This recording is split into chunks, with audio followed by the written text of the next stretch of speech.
I'm back. So here we go. Chapter 37 is where it all starts about Joseph. So now Jacob dwelt in the land where his father was a stranger, in the land of Canaan. This is the history of Jacob.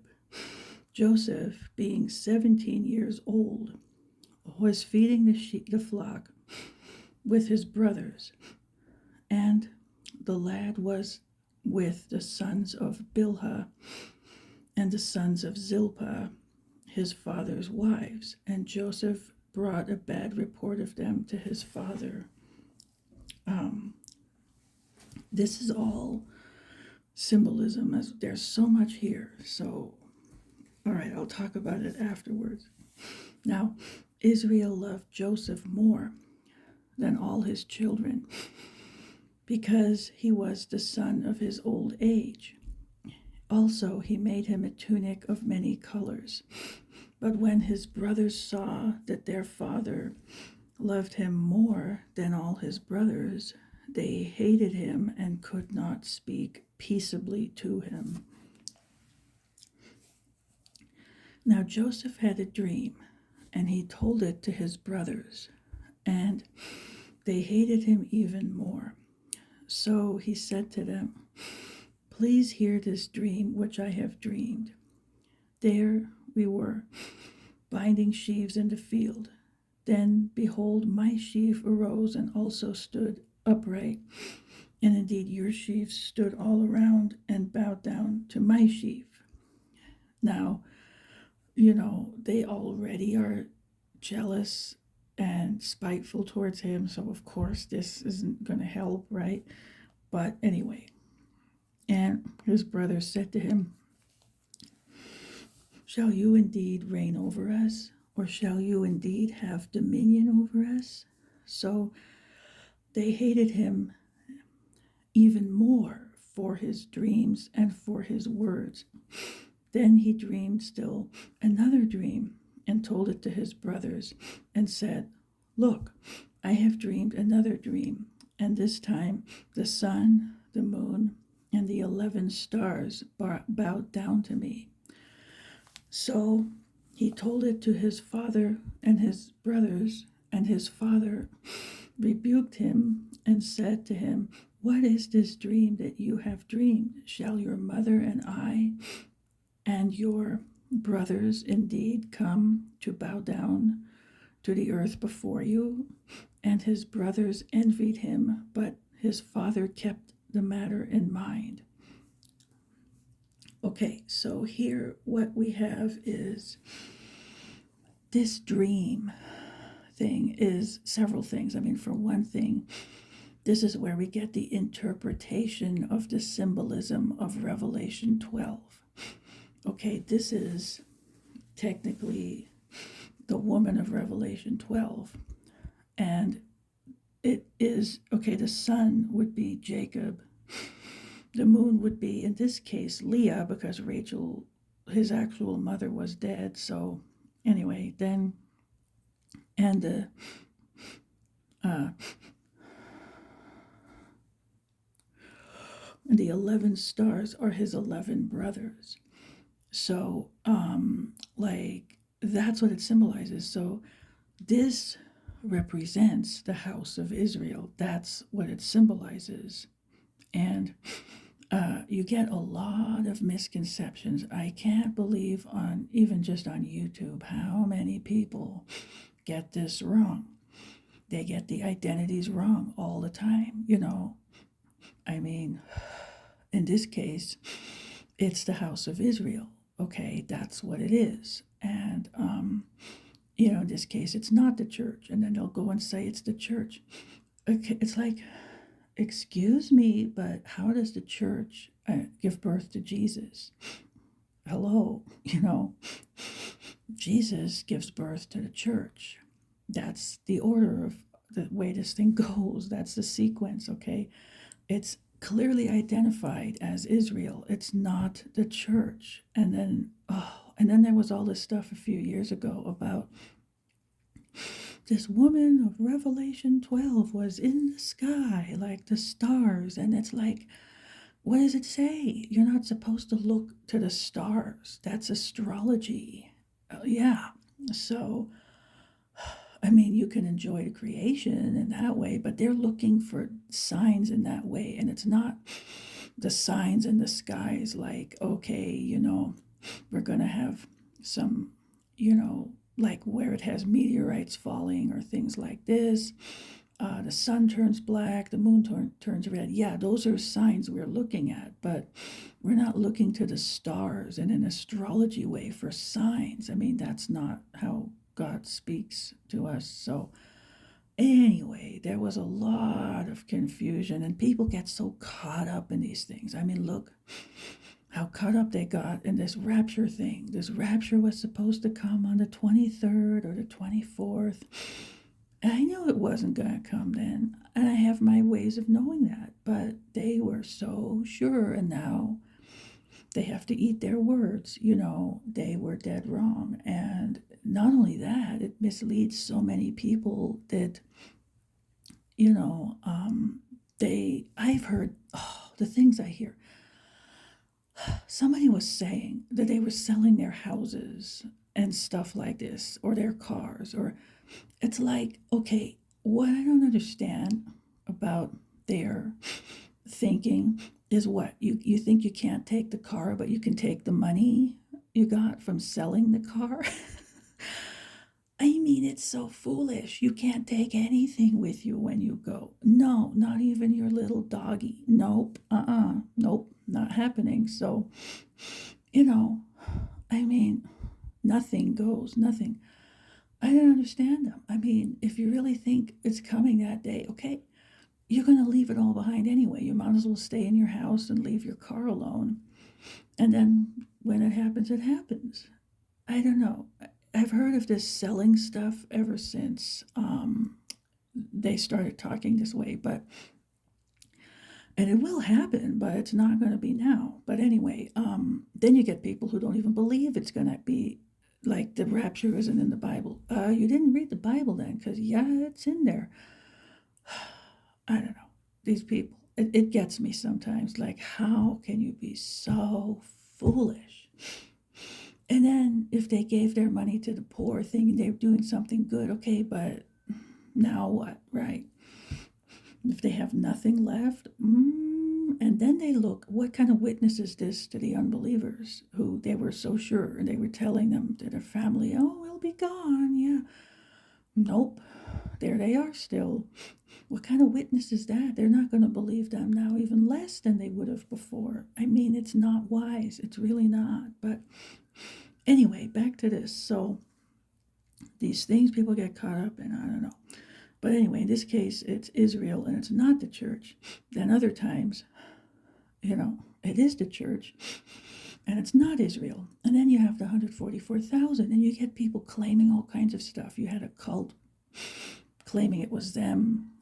You have all kinds of people on YouTube claiming it's some group of the church. It's like, it's not that, okay? It's 144,000 says they're tribes from Israel, okay? However it works, God knows, but that's what it is.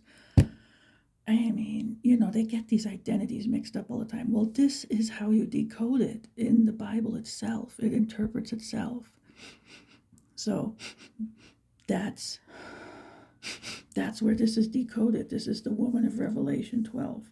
That's it. Anyway, so, and then, anyway, he tells them the dream, and they're not happy at all about that, right? They're even more now envious and angry. So, and this is all also a type of, like Joseph becomes a type of Christ here. So this symbolizes Jesus when, that whole group ends up bowing down to him, one, during the millennium, and two, in another pivotal moment right before that. So anyway, so then let's see what else here. Oh yeah, it's prophetic also because when Joseph is in Egypt and he does reign as second in charge, which is another type, his family does come and bow down to him. And that at that time when they come down to Egypt to survive down there. So it happens to him specifically that way too. So there's several types here. There's a type and there's a prophecy going on. Well, the other type is a prophecy too. It's just future.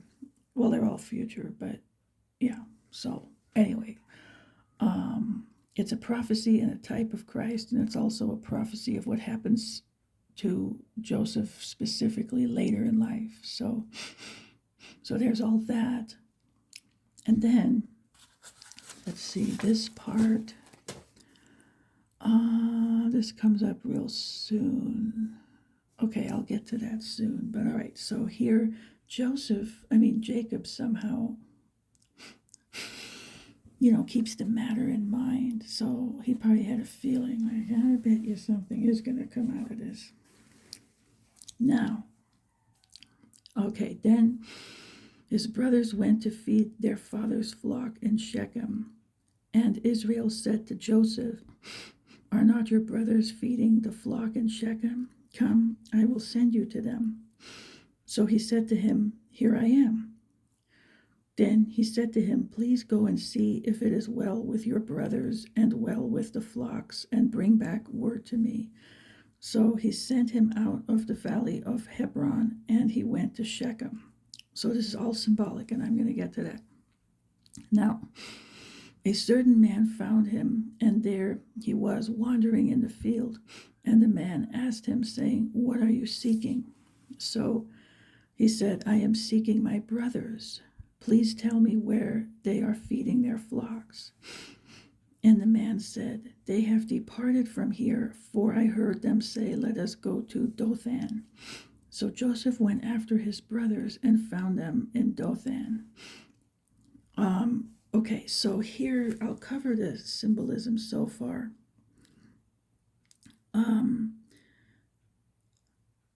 Okay, let me go back over here. Okay, 18 is where I left off. Okay, so here, yeah, okay, Joseph goes down. He's shepherding with the brothers, and he's down there with his brothers. And he comes back and brought a bad report of them to his father. This is symbolic of Jesus and the Father. And like the brethren in this case would be humanity. And it's like he's bringing a bad report of them, like they've all fallen into sin. So that's the idea here. Okay, and then we have this part with the dreams, and I talked about that. Now this thing, the brothers now went to feed the father's flock in Shechem. And so Israel says to Joseph, which is Jacob, says to Joseph, are not your brothers feeding the flock in Shechem? Come, I will send you to them. So this is like the father sending the son down to check on humanity. Okay, the brothers and the brethren, that's sometimes how it's referred to. So he said to him, here I am. And this is so typical of, yes, I'm here, send me, Then he said, please go and see if it is well with your brothers and well with the flocks, and bring back word to me. So go down, check it out, and let me know if it's well. So he sent him out of the valley of Hebron, which is up on a hill, and he went to Shechem. Okay, so he's looking for the brothers, and he can't find them. That symbolizes the lost brethren, like you're lost, and then later you're found, right? That thing. So they're lost, kind of, they're in another spot, so they're lost. He can't find them. He's looking for them. And this guy, whoever he is, helps him out. All right, and they ended up in Dothan. So that, if that means anything more, I don't know. Maybe it was a worse place. I don't know. But so Joseph went after his brothers and found them at Dothan. Now consider this. He went on his father's mission to check on the well-being of his brethren and the flocks. And while he's there, this is what happens, right? The treachery happens to him there while he's looking for the lost brethren, right? Now when they saw him afar off, even before he came near them, they conspired against him to kill him. Okay, now what does that sound like, right? We know what that's symbolic of, right? I mean, obviously, there was a conspiracy before the crucifixion, so it's symbolic, and it was envy both ways, Then they said to one another, "Look, this dreamer is coming. Come, therefore, let us now kill him and cast him into some pit, and we shall say, some wild beast has devoured him. We shall see what will become of his dreams." So, anyway, obviously that's symbolic of when, the betrayal, arrest, and crucifixion of Jesus. So it's exactly like this. He goes down and that's what happens, right? So that's what it is. And then another thing here is it's all envy to all of it, conspiring to kill, everything. But this part, we shall see what will become of his dreams. The irony of this is that it's exactly because they did this that his dreams come true, like his dreams get fulfilled. Otherwise, he won't be in Egypt. He won't be a ruler, and they'll never come and bow down to him because, all that happens because of that. And the irony, it's always these ironies in here that get you. Anyway, but Reuben heard it, and he delivered him out of their hands and said, "Let us not kill him." So, anyway, and Reuben said to them, "Shed no blood, but cast him into this pit which is in the wilderness, and do not lay a hand on him, that he might deliver him out of their hands and bring him back to his father." So here Reuben did a really good thing. I mean, this part isn't symbolic, but he's just saying this to them so they don't kill him right now. And, and just saying, put him in this pit. And he was planning on later coming and rescuing him, getting him out and bringing him back safely home to his father. So Reuben was doing really good here. Anyway, so it came to pass when Joseph had come to his brothers that they stripped Joseph of his tunic. Okay, that's symbolic. The tunic of many colors that was on him. Then they took him and cast him into a pit. And the pit was empty. There was no water in it. Okay. So we have the thing with the garments, at the crucifixion, and they were casting lots. So there goes the tunic. So that's in there. Okay, symbolic. Then, and they sat down to eat a meal. So, they're going to do this to their brother, and now they're just going to sit down and kick back and eat a meal. Anyway, and this could represent the Passover too, because, that happened then, which is also no coincidence. Then they lifted their eyes and looked, and there was a company of Ishmaelites coming from Gilead with their camels, bearing spices, balm, and myrrh on their way to carry them down to Egypt. So Judah said to his brothers, "What?" Now he tries to save his life too, but there are better ways of doing it. But okay. What profit is there if we kill our brother and conceal his blood? Come and let us sell him to the Ishmaelites, and let not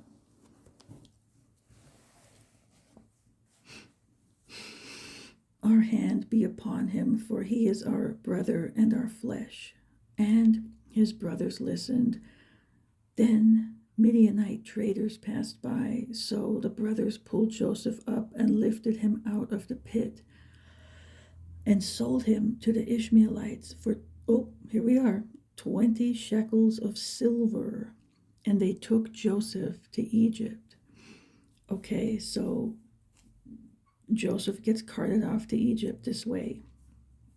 He's sold and he's betrayed for 20 shekels of silver.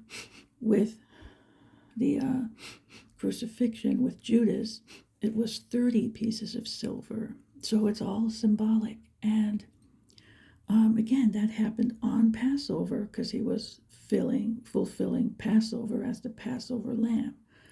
And it's all fulfilled this way, everything. Okay, now, then Reuben returned to the pit, so he wasn't there at that time. And indeed, Joseph was not in the pit. And he tore his clothes. And he returned to his brothers and said, the lad is no more, and where shall I go? So they took Joseph's tunic, killed a kid of the goats, and dipped the tunic in the blood. Then they sent the tunic of many colors, and they brought it to their father and said, we have found this. Do you know whether it is your son's tunic or not? That would already sound like all of them knew this was Joseph's tunic, right? I mean, how many tunics of many colors are floating around in that part of the Middle East at the time? Right? That's suspicious already. Yeah, I'd be wondering, I'd be scratching my head if I were Jacob, but all right. And he recognized it and said, it is my son's tunic. A wild beast has devoured him. Without doubt, Joseph is torn to pieces. Then Jacob tore his clothes, put sackcloth on his waist, and mourned for his son many days. And all his sons and all his daughters arose to comfort him, but he refused to be comforted.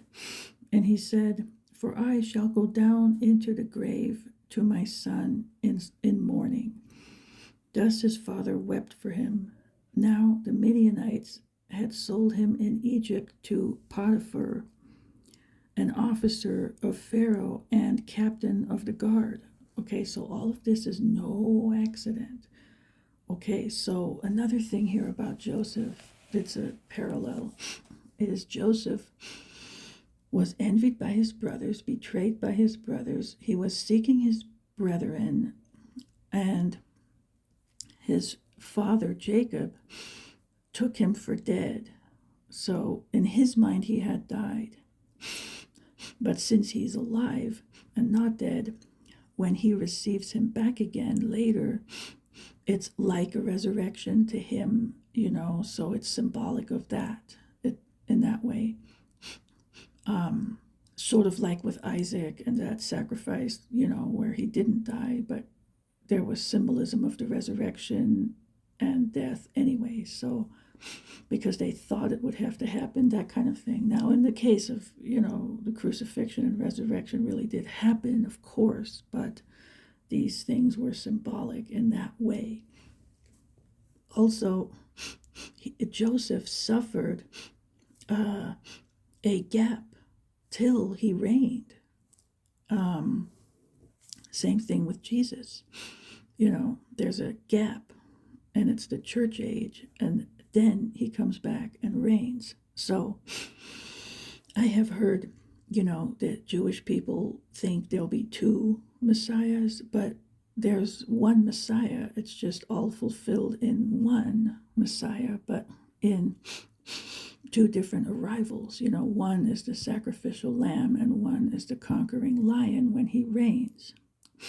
And the spring feasts line up with the first arrival, and the fall feast with the second arrival. So it's all symbolized in the Bible, all these things. Anyway, he's a redeemer of life, Joseph, as a type of Christ, because he ends up saving the lives of his whole family. And he's even glad that he suffered so that he could save their lives and deliver them. And he even says that to them, like God had this plan. It was God's plan, so it would all happen this way so that their lives could be preserved. So that sacrificial love is also a huge type of Christ right there. And Joseph is just he's so gracious in this. It's so beautiful. I mean, when I read that, I have a hard time not crying. But anyway, okay, Joseph used a cup, when that comes up soon. And that cup thing, when he puts the cup. So that's like the cup of the covenant, the new covenant, the blood, the bread, the wine and the bread, but it's symbolic of the blood and the body. So,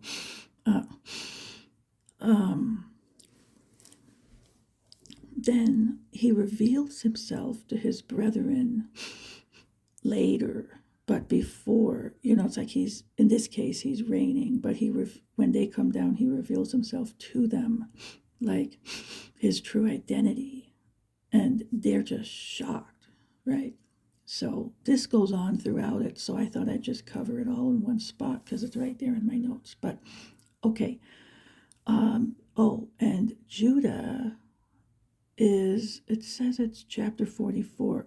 Judah substituted himself to save his brother. Yeah, that comes up too. So he's a type of Christ in that way. That's chapter 44. So that's coming up. Okay. Let me make sure I got all this. Yeah. Okay. All right. So I left off, was it 18?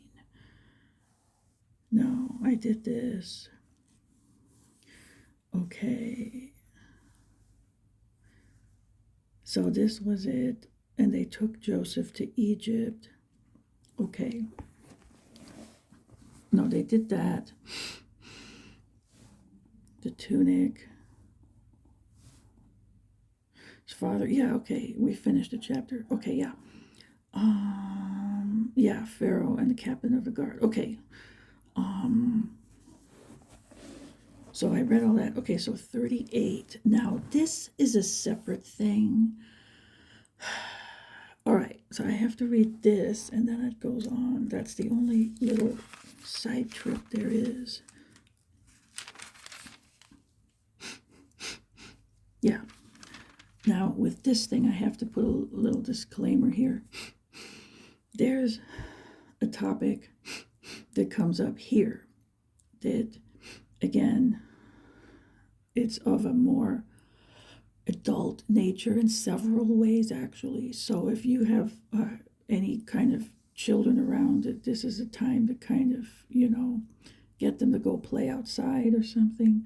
So I have to discuss this. So, okay. Judah and Tamar. So, chapter 38. It came to pass at that time that Judah departed from his brothers and visited a certain Adullamite whose name was Hira. And Judah saw there a daughter of a certain Canaanite whose name was Shua, and he married her and went into her. So that's not the part, okay? All right, so she conceived and bore a son, and he called his name She conceived again and bore a son, and she called his name Onan. And she conceived yet again and bore a son, and called his name Shelah. He was at Chezib when she bore him. Then Judah took a wife for his firstborn, and her name was Tamar. Okay, so you have Judah, and he gets married and has these 3 sons. Yeah. And the first son gets married to a woman named Tamar. So Tamar is his daughter-in-law. Okay, but Judah's firstborn, was wicked in the sight of the Lord, and the Lord killed him. And Judah said to Onan, "Go in to your brother's wife and marry her and raise up an heir to your brother." Okay, so now this, it comes up in the law, so they must have already had this in the system. But what they would do is, if a woman is married to a man and he dies and there are no children, then if he has a brother, then the brother is supposed to marry her. And the first child they have, even though it's theirs, is named after the first husband who died. So his brother, it's named after him. And then all the other kids would be named after the guy that she's married to at the time, so that his name doesn't disappear. That's all it is, okay? That was their rule, to honor names. And so that's what was going on here. Okay, Judah tells Onan to go and do this. You marry Tamar so she can have a son for the name of and then the other kids would be under Onan's name. So go into your brother's wife and marry her and raise up an heir to your brother. See, that's what's going on. But Onan knew that the heir would not be his, and it came to pass. So for some reason, this had to do with money, came to pass when he went in to his brother's wife that there's a lot in this, a lot of intrigue here. It gets interesting, but like I said, just don't have any kids here right now. Okay, he emitted on the ground, lest he should give an heir to his brother. Okay, and the thing which he did displeased the Lord, therefore he killed him also. Now, the problem was that, he went a certain distance with it, and then when it was that time, he, removed that member and spilled the seed, let's just say, outside of her, right, so that she wouldn't conceive. So that's as generic as I can put it, okay? And that the problem was that he wasn't willing to give an heir to the brother. He was being wicked in that way. And it probably had to do with money, like he'd lose something over it or whatever. But that was the problem.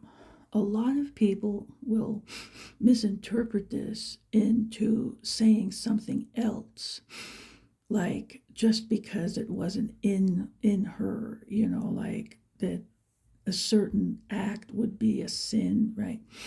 And there's absolutely nothing in the Bible that says anything about that one way or the other. So that's an issue where you got to just, it's silent, so we're silent. That's it.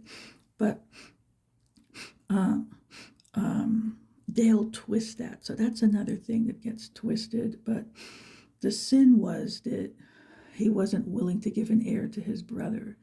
That's the thing, okay, that was displeasing, and that's why he killed him. I mean, otherwise, you'd probably see a lot more dead people now.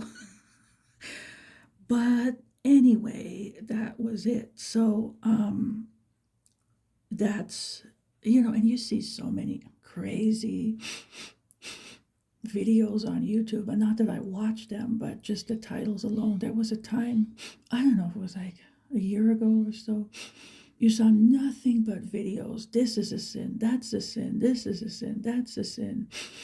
They'll say getting remarried is a sin. No, in the Bible, it's not a sin to get remarried. If the guy leaves you for another woman, or the woman leaves the guy for another man, it's okay. That's what it says. And they will blatantly disregard what it says and try to make a sin out of it. Why? I don't know. Maybe, it just seems to be this new phase of legalism nowadays. And even in the New Testament, Jesus said the Pharisees put rules on people that they can't even keep themselves with the laws they were doing. So it's ridiculous. But anyway, there was a phase of this kind of stuff and other things that dealt with, physical relations. So it was just crazy. It's like none of that is in the Bible. There's no reason to claim anything about any of those matters when it's not in the Bible,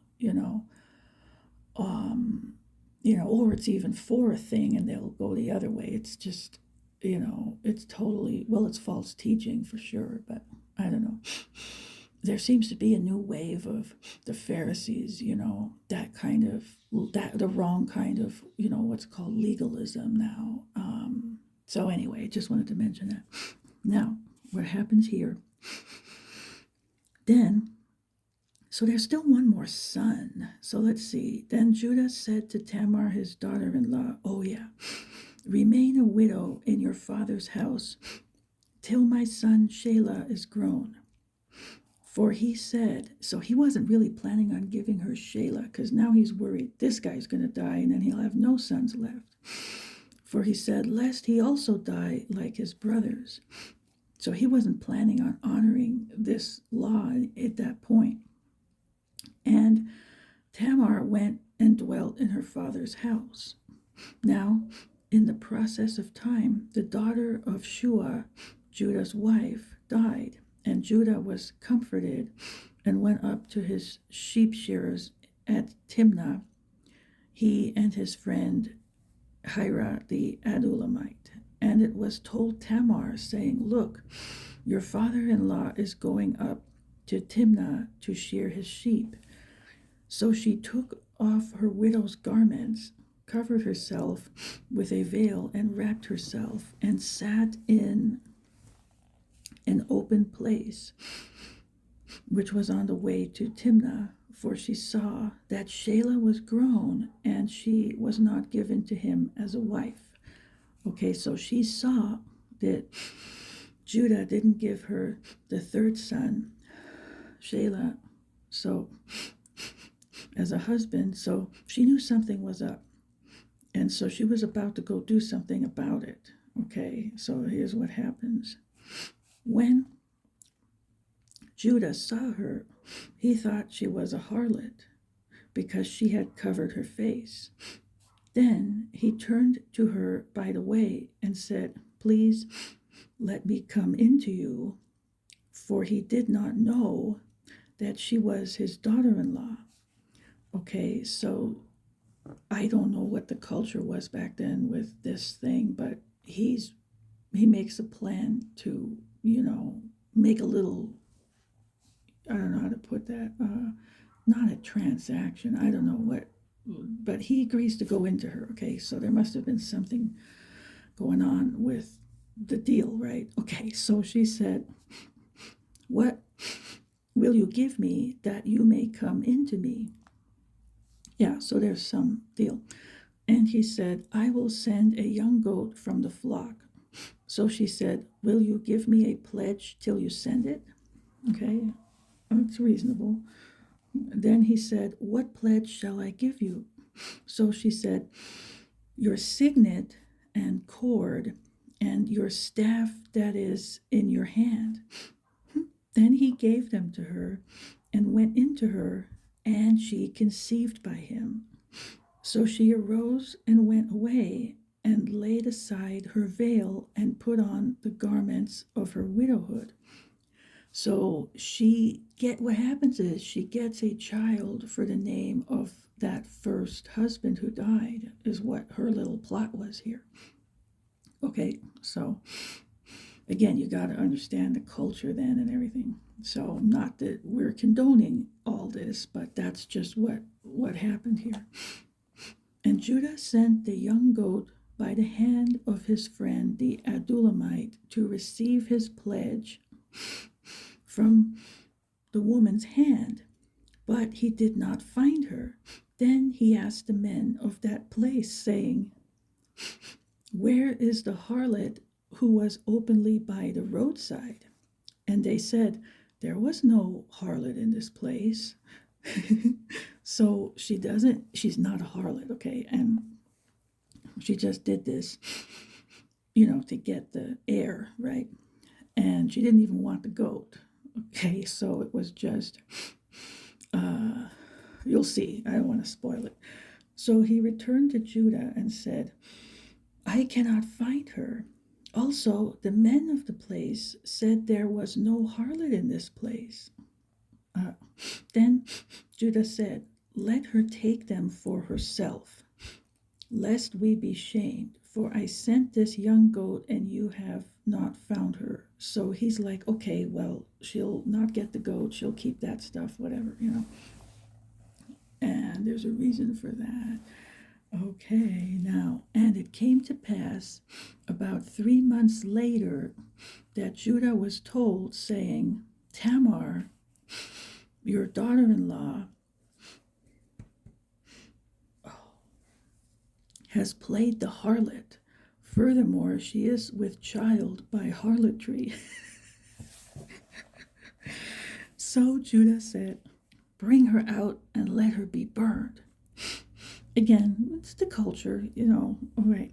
When and how hypocritical, like she wasn't a harlot. He's the one who went into her as a harlot, right? I mean, they would, if she, they would both be guilty in that case, but she was only doing this thing. He was really going into a harlot. So why does he get off scot-free, right? Then that should happen to him too. But, people can be hypocritical. All right. When she was brought out, she sent to her father-in-law, saying, this is good. So, by the man to whom these belong, I am with child. And she said, Please determine whose these are, the signet and cord and staff. Dun, dun, dun. Right? So she had brought out the stuff he gave her, that stuff, and it's like, well, okay, that shows up that he is the one that went into her, so it calls out what he did and also his hypocrisy. So Judah acknowledged them and said, She has been more righteous than I, because I did not give her to Shelah, my son, and he never knew her again. Okay, so that was the end of that. Now, this Tamar, from what I remember, is also in the Messianic line. You'd have to look through there and see it, but I could swear I remember that. Okay, now it came to pass at the time for giving birth that, behold, twins were in her womb. And so it was, when she was giving birth, that the one put out his hand, and the midwife took a scarlet thread and bound it on his hand, saying, This one came out first. Then it happened, as he drew back his hand, that his brother came out unexpectedly, and she said, How did you break through? This breach be upon you. Therefore, his name was called Perez. Yeah, he's in there. Okay, Perez. Afterward, his brother came out who had the scarlet thread on his hand, and his name was called Zerah. Okay, so they did this to see later, like, okay, well, they wanted to know who the firstborn is. So the one who comes out first, and if they're twins, they can be identical, right? So they want to know. They don't remember later. They wouldn't know later. They look the same. So they put this on the one that comes out first to identify him as the firstborn, and then everybody else is later. Okay, however many there are. Well, he sticks his hand out, gets the scarlet thread, puts it back in, however that works, And then the other one comes out first. So he's the real firstborn. And the other twin comes out second, although he has the scarlet bracelet, right? So anyway, that's the deal there. What that means, I don't know. I've heard of these things. I don't know, but okay. So anyway, that's what happens. And Perez was in the line, so it's sort of a usurper thing, I guess. It's one of those deals, and she was pretty clever. This Tamar too. So, all right, that's all I can see there. Now, moving along. Let's see, what is it here? 45. Okay. Yeah.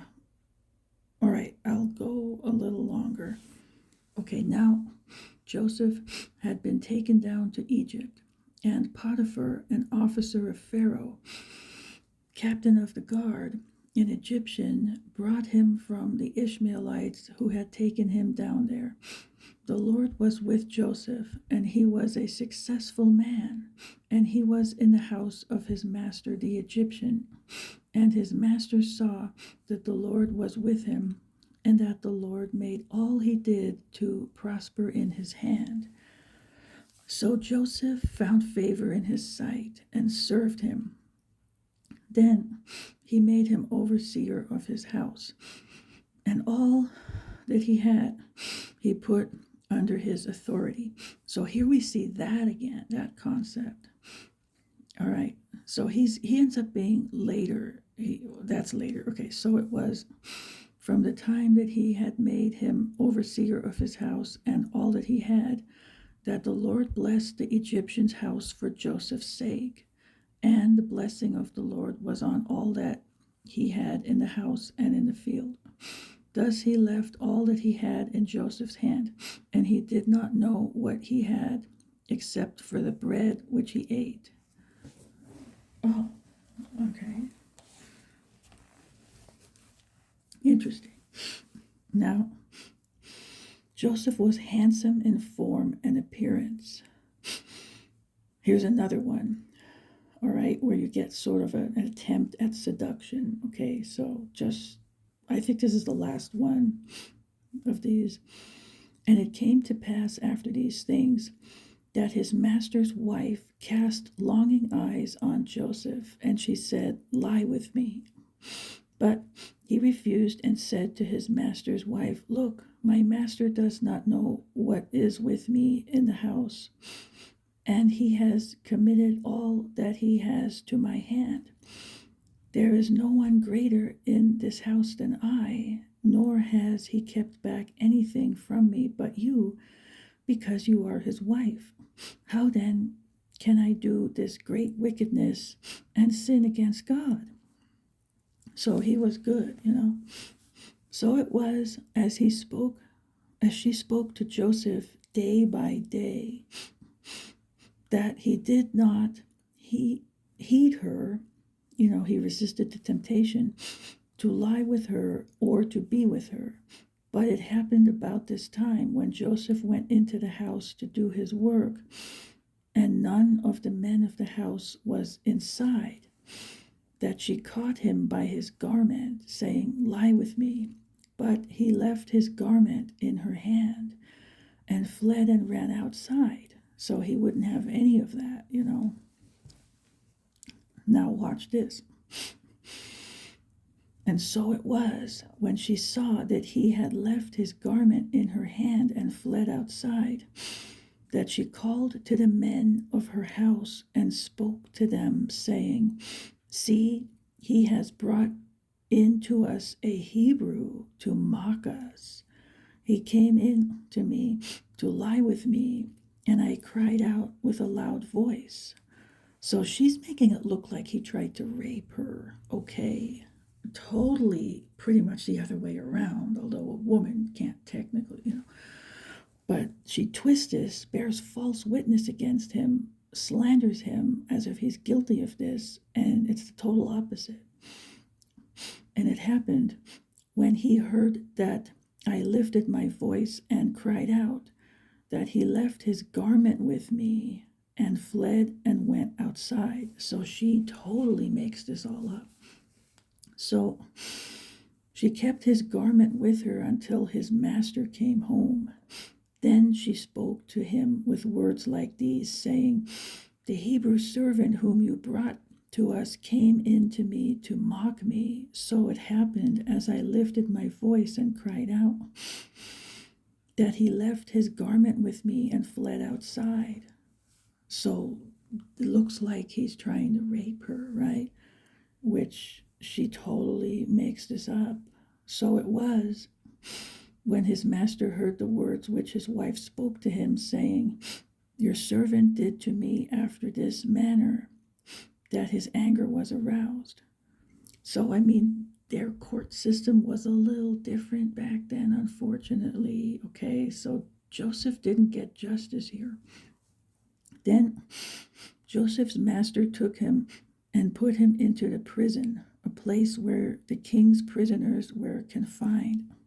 And he was there in the prison. But the Lord was with Joseph and showed him mercy, and he gave him favor in the sight of the keeper of the prison. So he always, gets favor. That's what happens. You get favor. All these people got favor. And the keeper of the prison committed to Joseph's hand all the prisoners who were in the prison. Whatever they did there, it was his doing.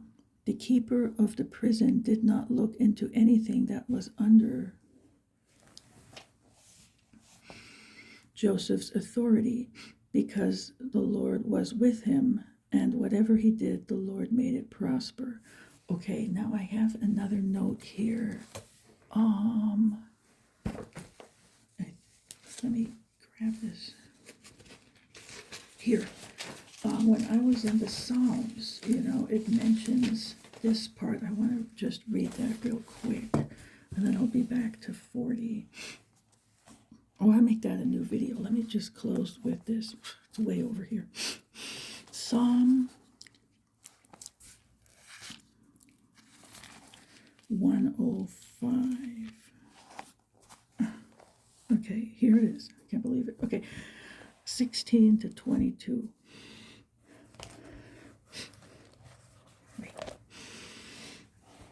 Okay.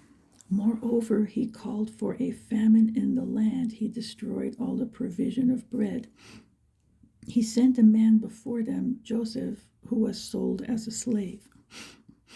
They hurt his feet with fetters. He was laid in irons until the time that his word came to pass. The word of the Lord tested him. The king sent and released him.